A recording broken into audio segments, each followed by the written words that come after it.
Now the next topic is derivative of a function with respect to another function. एक function का derivative दूसरे function के respect में. This is our exercise 7.8. एक function का derivative दूसरे फंक्शन के रेस्पेक्ट में निकालना पड़े तो हम कैसे करेंगे, ये हमारा क्वेश्चन है. मान लो कि आपको ये कहा जाए एक फंक्शन आपको f(x) गिवन है और आपको उसका डेरिवेटिव निकालना है with respect to gx. One function given to you is f(x), another function given to you is gx. ठीक है. And the question is find derivative of, इसका डेरिवेटिव चाहिए. ये है क्वेश्चन आपका. Find derivative of f(x) with respect to gx. f(x) का derivative gx के respect में निकालो. यानी एक फंक्शन को दूसरे फंक्शन के रिस्पेक्ट में डिफरेंशिएट करना है. अब यहाँ हमारे पास ऐसा नहीं है कि एक वेरिएबल को दूसरे वेरिएबल, जैसे हम कह रहे थे y को x के रिस्पेक्ट में डिफरेंशिएट करो. यहाँ तो क्या आ गया, क्वेश्चन ये हो गया differentiate f(x) with respect to gx.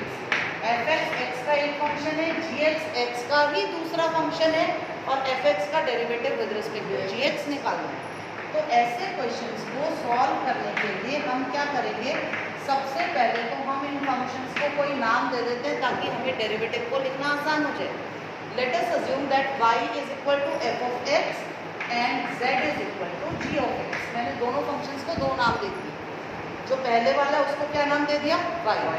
दूसरे वाले को क्या नाम दे दिया, z. Now we need to find, क्या निकालना है हमें चाहिए derivative of y with respect to z, that is dy by dz. अब हमें लीड मिल गई ना कि हमें कैसे जानना चाहिए. क्वेश्चन है डिफरेंशिएट f(x) यानी differentiate y with respect to gx यानी z. तो हमें y का डेरिवेटिव z के साथ चाहिए. अब y का डेरिवेटिव z के साथ यानी कि क्या चाहिए हमें, dy by dz. लेकिन y तो x पर डिपेंड कर रहा है और z भी किस पर डिपेंड कर रहा है, x पर डिपेंड कर रहा है. क्योंकि y और z दोनों x पर डिपेंड कर रहे हैं तो इसका मतलब क्या हुआ कि हम dy by dx आराम से निकाल सकते हैं जो कि f' के इक्वल आएगा. और z भी x पर डिपेंड कर रहा है तो हम dz by dx भी आराम से निकाल सकते हैं, वो g' आएगा. y का डेरिवेटिव x के साथ, z का डेरिवेटिव x के साथ. अब ये तो dy by dx और dz by dx आया, हमें चाहिए dy by dz. वही पैरामीट्रिक की तरह नहीं हो गया जैसा पैरामीट्रिक में निकालते हैं. तो dy by dz अब आप कैसे लिख सकते हो, dy by dx divided by dz upon dx. आप y के डेरिवेटिव को z के डेरिवेटिव से डिवाइड कर दो तो dy by dz आ जाएगा. यानी ऊपर f' और नीचे dz. और ये हो जाएगा इसका सॉल्यूशन. यानी कि प्रोसीजर कैसा हो गया, the procedure is just the same as exercise number 7.7. आपको करना क्या है, सबसे पहले आपको बस दोनों फंक्शंस को दो नाम देकर एक का डेरिवेटिव लेना है, फिर दूसरे का डेरिवेटिव लेना है. दोनों डेरिवेटिव्स को डिवाइड करेंगे तो हमारे पास आंसर आ जाएगा. और अगर हम कुछ स्पेशल नेम्स देकर रखते हैं ना तो थोड़ा सा डिफ्रेंशिएशन करना हमारे पास ईजी हो जाता है. Now this exercise is very much important as far as examinations are concern. कारण इस एक्सरसाइज में एक फंक्शन का डेरिवेटिव दूसरे फंक्शन से ले रहे हो. अब 7.6 तक आपने बहुत सारी वैरायटी ऑफ फंक्शंस को पढ़ा. उनमें से कोई भी दो फंक्शन लिए जा सकते हैं. मान लो एक फंक्शन ले लिया ट्रिग्नोमेट्री का, एक ले लिया इनवर्स ट्रिग्नोमेट्री का. एक फंक्शन को इम्प्लिसिट टाइप का ले लिया तो दूसरा फंक्शन जो है वो लॉगरिथमिक टाइप का ले लिया. यानी कि पीछे की जो 6 एक्सरसाइजेस थी ना उनमें से कंबाइन करके हम बहुत आराम से अपने क्वेश्चंस को कैरी आउट कर सकते हैं. कोई भी दो क्वेश्चंस कंबाइन किए जा सकते हैं. तो ये जो एक्सरसाइज 7.8 है ये इसीलिए इम्पॉर्टेंट है कि इसमें कोई भी दो फंक्शन किसी भी वैरायटी के कंबाइन करके एक नया क्वेश्चन फ्रेम किया जा सकता है. Let us start with question number 1 part number 2.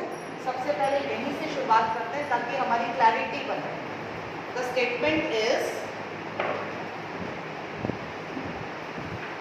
Question number 1 second part. आपको दिया गया क्वेश्चन है differentiate square root of x cube plus 1 with respect to cube root of x square plus 1। देखो कितना मिक्सिंग सी कर दी। पहले में क्या बोला है, स्क्वायर रूट किसका, एक्स क्यूब प्लस 1 का, और दूसरे में क्यूब तो बाहर आ गया, यानी cube root x square plus 1 का। तो इनको एक को दूसरे के हिसाब से डिफरेंशिएट करना है। सॉल्यूशन कैसे करेंगे, वही प्रोसीजर है। मान लो मैंने कहा y is root of x cube plus 1 and z is cube root of x square plus 1। हम बहुत आराम से दोनों का डेरिवेटिव ले सकते हैं। dy बाई डी एक्स कितना आएगा, स्क्वायर रूट है इसलिए 1/2 रूट एक्स क्यूब प्लस 1 और फिर एक्स क्यूब प्लस 1 का आ गया 3x स्क्वायर। ठीक है, तो ये आपके पास आया 3x square divided by 2 square root x cube plus 1। अब आप निकाल लो जरा dz by d x. dz by d x में क्यूब रूट है, क्यूब रूट है तो जब आप उसे डिफरेंशिएट करोगे ना तो एग्जैक्टली एक्स स्क्वायर प्लस 1 की पावर 1/3 थी, तो क्या होगा 1/3 माइनस 1 हो जाएगा और 1/3 आगे आकर मल्टीप्लाई हो जाएगी। क्यूब रूट को तो ऐसे इसी तरह से सॉल्व करेंगे। क्यूब रूट का 1/3 इंटू एक्स स्क्वायर प्लस 1 की पावर क्या होगी 1/3 माइनस 1 और फिर एक्स स्क्वायर प्लस 1 का डेरिवेटिव भी आएगा जो कि क्या बनता है 2x। ये तो लगेगा ही लगेगा, चेन रूल है। तो पहले पावर फिर बेस, यही होता है ना। तो पावर थी 1/3 तो 1/3 आगे एक्स स्क्वायर प्लस 1 की पावर 1/3 माइनस 1 इंटू 2x। तो कुल मिलाकर ये आया 2x divided by 3 times x square plus 1 raise to the power 2/3। ये 2/3 क्यों आया यहाँ पर, 2/3 इसलिए आया क्योंकि 1/3 माइनस 1 माइनस 2/3 जो कि नीचे जाएगा तो बन जाएगा प्लस 2/3।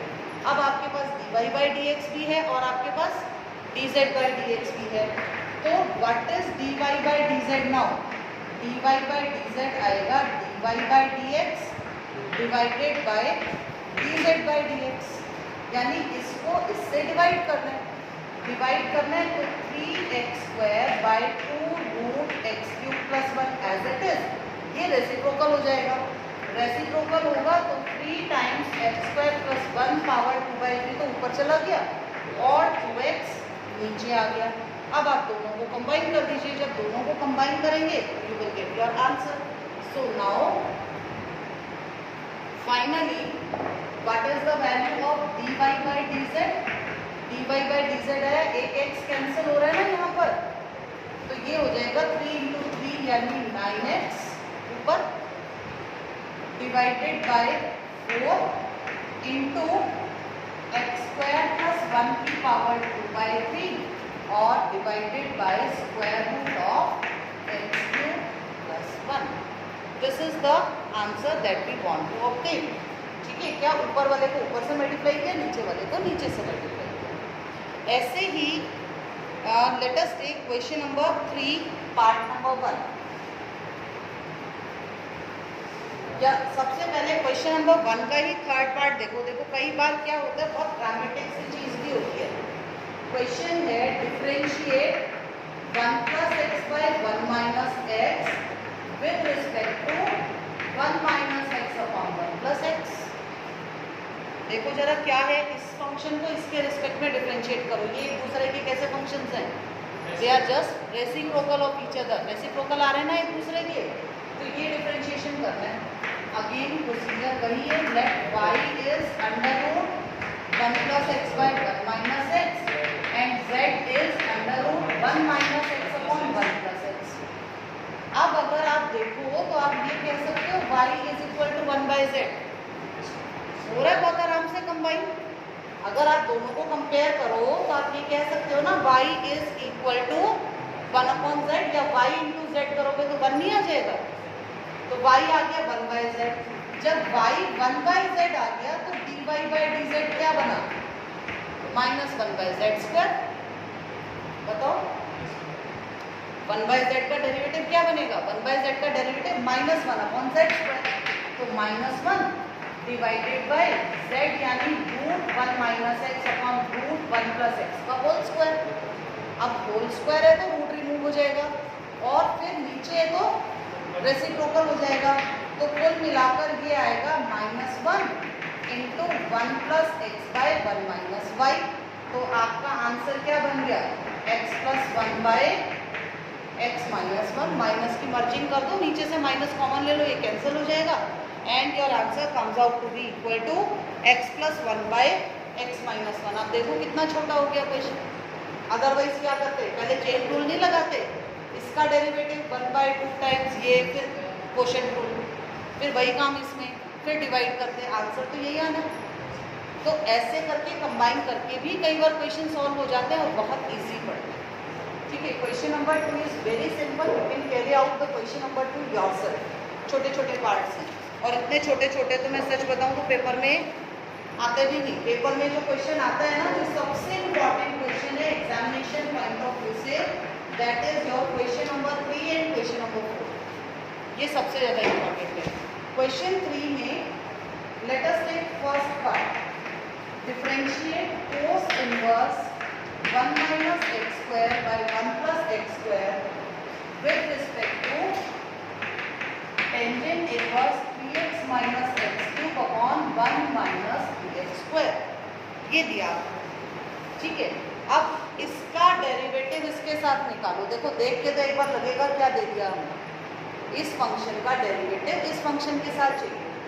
अब आप थोड़ा सा ध्यान देना, मान लो y मैंने लिया cos इनवर्स 1 - x² 1 + x² और z क्या ले लिया, tangent inverse 3x - x³ 1 - bx²।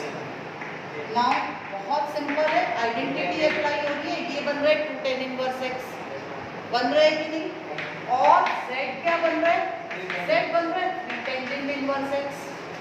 अगर आपको फॉर्मूला याद ना आए तो एक और तरीका बताती हूँ, x को टेंजेंट थीटा रख देना, cos 2 थीटा आएगा, cos 2 थीटा और cos इनवर्स कैंसिल होंगे, 2 थीटा और 2 थीटा यानी 2 tan इनवर्स x।